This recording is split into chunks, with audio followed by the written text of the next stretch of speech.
ಇವಾಗ ಹಸಿಕಾಳು ಸೀಸನ್ ಆಗಿರೋದ್ರಿಂದ ಈ ರೀತಿ ನೀವು ಸಾಂಬಾರನ್ನ ಮಾಡಿಕೊಂಡ್ರೆ ತುಂಬಾ ಚೆನ್ನಾಗಿರುತ್ತೆ. ಇದು ಅನ್ನ ಮುದ್ದೆಗಂತೂ ತುಂಬಾ ಚೆನ್ನಾಗಿರುತ್ತೆ. ಎಲ್ರಿಗೂ ನಮಸ್ಕಾರ. ಇದು ಲೀಲಾಸ್ ಕನ್ನಡ ಚಾನಲ್. ನನ್ನ ಚಾನಲ್ಗೆ ಇನ್ನೂ ಯಾರು ಸಬ್ಸ್ಕ್ರೈಬ್ ಮಾಡ್ಕೊಂಡಿಲ್ವೋ ಅವರೆಲ್ಲ ಸಬ್ಸ್ಕ್ರೈಬ್ ಆಗಿ ಅಂತ ಹೇಳ್ತಾ ಇವತ್ತಿನ ರೆಸಿಪಿಯಲ್ಲಿ ಹಸಿ ತೊಗರಿಕಾಳು ಸಾಂಬಾರನ್ನ ಮಾಡಿ ತೋರಿಸ್ತಾ ಇದ್ದೀನಿ. ಹಾಗಾದರೆ ಬನ್ನಿ ಈ ಹಸಿ ತೊಗರಿಕಾಳು ಸಾಂಬಾರನ್ನ ಯಾವ ರೀತಿ ಮಾಡೋದು ಅಂತ ನೋಡ್ಕೊಂಡು ಬರೋಣ. ಮೊದಲಿಗೆ ಇಲ್ಲಿ ನಾನು ತೊಗರಿಕಾಳು ಸಾಂಬಾರು ಮಾಡ್ಕೊಳ್ಳೋದಕ್ಕೆ ನಾನಿಲ್ಲಿ ಒಂದು ಅರ್ಧ kg ಆಗೋಷ್ಟು ನಾನಿಲ್ಲಿ ಹಸಿ ತೊಗರಿಕಾಳನ್ನು ತೊಗೊಂಡಿದ್ದೀನಿ. ಇದನ್ನು ಸಿಪ್ಪೆ ಬಿಡಿಸ್ಬಿಟ್ಟು ಇದನ್ನು ನೀರಿನಲ್ಲಿ ಚೆನ್ನಾಗಿ ತೊಳೆದ್ಬಿಟ್ಟು ತೊಗೊಂಡಿದ್ದೀನಿ.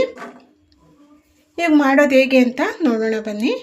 ಇವಾಗ ಮಸಾಲೆ ರುಬ್ಕೊಳ್ಳೋದಕ್ಕೆ ನಾನಿಲ್ಲಿ ಒಂದು ಈರುಳ್ಳಿನ ತೊಗೊಂಡಿದ್ದೀನಿ, ಒಂದು ಟೊಮೆಟೊನ ತೊಗೊಂಡಿದ್ದೀನಿ, ಒಂದು ಗಡ್ಡೆ ಆಗೋಷ್ಟು ಬೆಳ್ಳುಳ್ಳಿನ ತೊಗೊಂಡಿದ್ದೀನಿ, ಸ್ವಲ್ಪ ಹುರ್ಗಡ್ಲೆನ ತೊಗೊಂಡಿದ್ದೀನಿ, ಸ್ವಲ್ಪ ಕೊತ್ತಂಬರಿ ಸೊಪ್ಪು, ಒಂದು ಅರ್ಧ ಬಟ್ಲಾಗುವಷ್ಟು ನಾನಿಲ್ಲಿ ತೆಂಗಿನ ತುರಿನ ತೊಗೊಂಡಿದ್ದೀನಿ, ಸ್ವಲ್ಪ ಹುಣಸೆಹಣ್ಣ ತೊಗೊಂಡಿದ್ದೀನಿ. ಇವಾಗ ಇದನ್ನು ಮಿಕ್ಸಿ ಜಾರ್ಗೆ ಹಾಕ್ಕೊಂಡು ಇದನ್ನು ನುಣ್ಣಗೆ ರುಬ್ಕೊಂಡು ಬರೋಣ. ಇವಾಗ ಎಲ್ಲ ಪದಾರ್ಥಗಳನ್ನು ಮಿಕ್ಸಿ ಜಾರ್ಗೆ ಹಾಕ್ಕೊಂಡಿದ್ದೀನಿ. ಇವಾಗ ಇದಕ್ಕೆ ನಾನು ಒಂದು 3 ಟೇಬಲ್ ಸ್ಪೂನ್ ಆಗೋಷ್ಟು ನಾನಿಲ್ಲಿ ಸಾಂಬಾರು ಪೌಡರನ್ನು ಹಾಕ್ಕೊಳ್ತಾ ಇದ್ದೀನಿ. ಇವಾಗ ಇದಕ್ಕೆ ರುಬ್ಬೋದಕ್ಕೆ ನೀರನ್ನು ಹಾಕ್ಬಿಟ್ಟು ಇದನ್ನು ನುಣ್ಣಗೆ ರುಬ್ಕೊಂಡು ಬರೋಣ. ಇವಾಗ ಸಾಂಬಾರಿಗೆ ಮಸಾಲೆ ರೆಡಿ ಆಯಿತು. ಇವಾಗ ಸಾಂಬಾರು ಮಾಡ್ಕೊಳ್ಳೋದಕ್ಕೆ ನಾನಿಲ್ಲಿ ಗ್ಯಾಸ್ ಆನ್ ಮಾಡಿಬಿಟ್ಟು ನಾನು ಒಂದು ಕುಕ್ಕರ್ನ ಇಟ್ಕೊಂಡಿದ್ದೀನಿ. ಕುಕ್ಕರ್ ಬಿಸಿ ಆದಮೇಲೆ ನಾನು ಎಣ್ಣೆನ ಹಾಕ್ಕೊಳ್ತಾ ಇದ್ದೀನಿ. ಎಣ್ಣೆ ಬಿಸಿ ಆಗಬೇಕು. ಎಣ್ಣೆ ಬಿಸಿ ಆದಮೇಲೆ ನಾನಿಲ್ಲಿ ಅರ್ಧ ಟೇಬಲ್ ಸ್ಪೂನ್ ಆಗೋಷ್ಟು ಸಾಸಿವೆ, ಅರ್ಧ ಟೇಬಲ್ ಸ್ಪೂನ್ ಆಗೋಷ್ಟು ಜೀರಿಗೆನ ಹಾಕ್ಕೊಳ್ತಾ ಇದ್ದೀನಿ. ಸಾಸಿವೆ ಜೀರಿಗೆ ಚಿಟಪಟ ಅನ್ನಬೇಕು.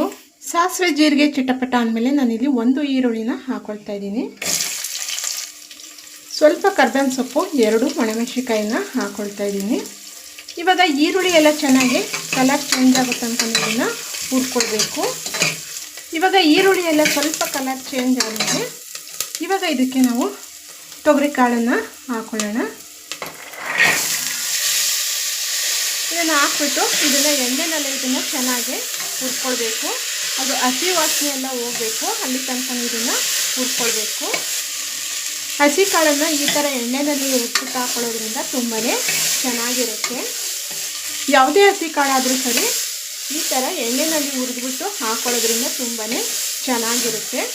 ಇವಾಗ ಇದನ್ನು ಎಣ್ಣೆಯಲ್ಲಿ ಚೆನ್ನಾಗಿ ಹುರ್ಕೊಂಡಾದಮೇಲೆ ಇವಾಗ ನಾನಿಲ್ಲಿ ಆಲೂಗೆಡ್ಡೆ ಮತ್ತು ಬದನೆಕಾಯನ್ನು ಹಾಕ್ಕೊಳ್ತಾ ಇದ್ದೀನಿ.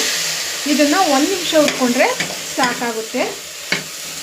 ಇವಾಗ ಇದನ್ನು 1 ನಿಮಿಷ ಹುರ್ಕೊಂಡಾದಮೇಲೆ ಇವಾಗ ಇದಕ್ಕೆ ರುಬ್ಕೊಂಡಿರೋ ಮಸಾಲೆನ ಹಾಕೊಳ್ಳೋಣ.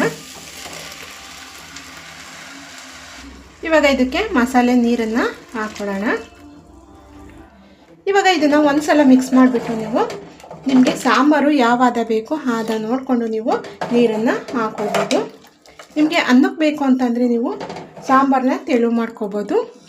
ಮುದ್ದೆ, ಚಪಾತಿ, ದೋಸೆಗಾದರೆ ನೀವು ಸಾಂಬಾರನ್ನ ಗಟ್ಟಿಯಾಗಿ ಮಾಡ್ಕೊಳ್ಬೋದು. ಇವಾಗ ನಾನು ಇದು ಗಟ್ಟಿ ಆಯಿತು. ಇವಾಗ ನಾನು ಇದಕ್ಕೆ ನೀರನ್ನು ಹಾಕ್ಕೊಳ್ತಾ ಇದ್ದೀನಿ. ಇವಾಗ ಇದಕ್ಕೆ ರುಚಿಗೆ ತಕ್ಕಷ್ಟು ಉಪ್ಪನ್ನು ಹಾಕೊಳ್ಳೋಣ. ಉಪ್ಪನ್ನು ನೋಡಿಕೊಂಡು ಹಾಕ್ಕೊಳ್ಳಿ. ಇವಾಗ ಕುಕ್ಕರ್ನ ಮುಚ್ಚಳನ ಮುಚ್ಚಿಬಿಟ್ಟು ಇದನ್ನು 3 ವಿಸಲು ಕೂಗಿಸ್ಕೊಳ್ಳೋಣ. ಇವಾಗ ಕುಕ್ಕರು 3 ವಿಸಲ್ ಬಂದಿದೆ. ಇವಾಗ ಸಾಂಬಾರು ಹೇಗಾಗಿದೆ ಅಂತ ನೋಡೋಣ. ವಾವ್, ನೋಡಿ ಸಾಂಬಾರು ತುಂಬಾ ಚೆನ್ನಾಗೇ ಆಗಿದೆ. ನೋಡಿ ಸಾಂಬಾರು ಎಷ್ಟು ತುಂಬಾ ಚೆನ್ನಾಗಾಗಿದೆ ಅಂತ. ಇದು ಅನ್ನ ಮುದ್ದೆಗಂತೂ ಇದು ತುಂಬಾ ಚೆನ್ನಾಗಿರುತ್ತೆ. ನಿಮ್ಮ ಮನೇಲಿ ತೊಗರಿಕಾಳು ತಂದಾಗ ಈ ರೀತಿ ಸಾಂಬಾರನ್ನು ಮಾಡ್ಕೊಳ್ಳಿ, ತುಂಬಾ ಚೆನ್ನಾಗಿರುತ್ತೆ. ಇವಾಗ ತೊಗರಿಕಾಳು ಸಾಂಬಾರು ರೆಡಿ ಆಯಿತು. ಇದನ್ನು ನಾನು ಒಂದು ಪ್ಲೇಟ್ಗೆ ಸರ್ವ್ ಮಾಡ್ಕೊತಾ ಇದ್ದೀನಿ. ಇದು ಅನ್ನ ಮುದ್ದೆಗಂತೂ ತುಂಬಾ ಚೆನ್ನಾಗಿರುತ್ತೆ. ನಿಮ್ಮ ಮನೆಯಲ್ಲಿ ತೊಗರಿಕಾಯಿ ತಂದಾಗ ಈ ಥರ ಸಾಂಬಾರನ್ನ ಮಾಡ್ಕೊತೀನಿ, ತುಂಬಾ ಚೆನ್ನಾಗಿರುತ್ತೆ. ಈ ವಿಡಿಯೋ ಇಷ್ಟ ಆಯಿತಾ? ಇಷ್ಟ ಆಗಿದರೆ ಒಂದು ಲೈಕ್ ಮಾಡಿ, ಶೇರ್ ಮಾಡಿ, ಕಮೆಂಟ್ ಮಾಡಿ. ನನ್ನ ಚಾನಲ್ಗೆ ಸಬ್ಸ್ಕ್ರೈಬ್ ಆಗೋದನ್ನು ಮರೀಲೇಬೇಡಿ. ನಾನು ಮುಂದಿನ ವಿಡಿಯೋದಲ್ಲಿ ಸಿಗ್ತೀನಿ. ಅಲ್ಲಿ ತನಕ ಥ್ಯಾಂಕ್ ಯು.